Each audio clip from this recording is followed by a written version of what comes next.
welcome back. Have you ever wondered how you get to this situation where your ballast on, your track down, your grass down and the cork underlaid? Well, I'm about to show you. There's no magic bullet for it, it's patience, whether it's the ballasting or the static grass or scatter, as is the case with this one. But one of the questions that I asked myself when I started doing this is, how do you get the track down? Well, have a look here.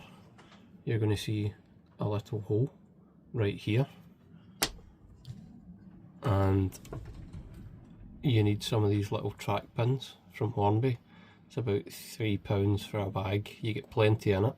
And the long and short is, all you need to do is put that through there and then nail it down into the wood, and that is exactly what I've done with this.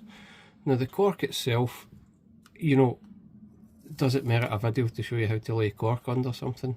It's not even glued down. What I did was I just flexed it to the shape of the track, and then I pinned it down through all the holes, and that holds it in position. Following that, you're looking at ballasting. Now have a look at my other videos. If you've not subscribed already, now's the time to do it, because you'll get to see how to ballast and then how to add your scatter. So yeah, just a short one today, but that is as simple as it gets. Nail it down wherever you want it. Always look for perfect transitions in your track where you can. I've actually got a little gap here.